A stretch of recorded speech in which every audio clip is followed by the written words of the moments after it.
I'm Runa, and I'm going to talk to you today about the manufacture of clothing.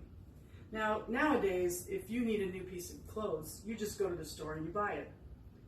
Thousands of years ago, it didn't work that way. You had to make everything from scratch. The amount of work that was needed in order to make one person an outfit was huge. Each person, if you were going to make them a hat, gloves, socks, pants, and a shirt, would take about 5 sheep. And I'm going to talk to you today about wool. Wool comes from sheep. There are many different kinds of sheep. And each sheep's fleece or hair is different from the next sheep. So you can use specific sheep for specific things. Some sheep are better for rugs, some sheep are better for clothing that's up against your skin. So there's all kinds of things you can do with wool. In order to get started, you had to raise the sheep. You had to take a baby and let it grow so it would have the fleece. Now you let it grow over the winter so the fleece gets long, and then you'd use a pair of shears and you'd cut it off. Not electric, all by hand. And when you got it off, it kind of looked messy. It had stuff in it, it was kind of knotted. If we had smell-o-vision, you would smell, this smells like a stinky sheep. Also, in this wool, in this fleece, is lanolin. And that's what keeps the rain from getting to the sheep's skin and keeps them warm. Lanolin you find in a lot of hand creams and softeners. And it's really good for your skin. So one of the advantages of working with fleece is soft hands. So what you have to do with this is you have to clean it. It's hot water, soap. You don't want to scrub it a whole lot, because if you start scrubbing it, it'll felt together and you'll just have one big blob of nothing. So you have to be really gentle when you do clean it.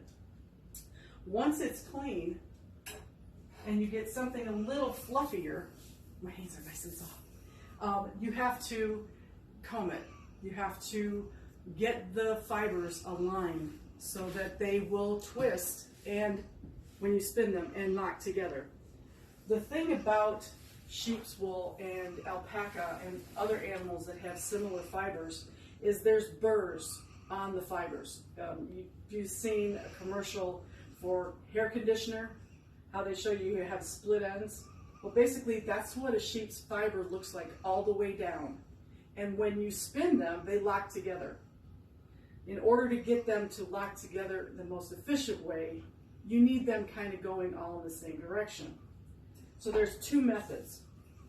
The first one is called carding, and these paddles have hundreds and hundreds of little teeth in them. And what you do is you just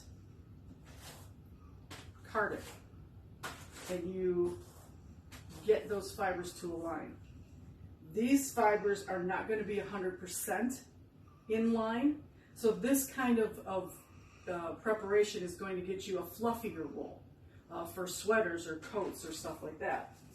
The other method is combing. This is an older method. This gets the fibers in a straight line. They're all kind of going in the same direction, and this is going to get you a finer wool. This wool would be better up against your skin because there's no fuzzy bits to tickle you when you're wearing it. What you do once you get everything either combed or carded is you draw it out, and what you have now is roving. And this is what was spun. Now, back in the day, sheep, the older breeds, would shed their wool. And you could see how they were already twisted on the sheep. They looked like dreadlocks. I personally think that's how man decided that this thing would work, by spinning the material. So in the beginning, what they would do is they just roll it down their leg and make a twist out of it. Then they started using different techniques in order to spin the wool. This is a drop spindle. This is an old method. And what you do is you turn it and you just feed the wool in, and you're spinning the wool. So you can see I've got a little bit of wool spun there. This would take a long time. And women and girls would learn how to do this at a young age, and you could walk around with this. This is one of the advantages of a drop spindle, is you can walk around and keep spinning. In the early 1200s-ish, spinning wheels started. If you look behind me, this is a great wheel, and this is the first method of spinning wheel. It was powered by your hand.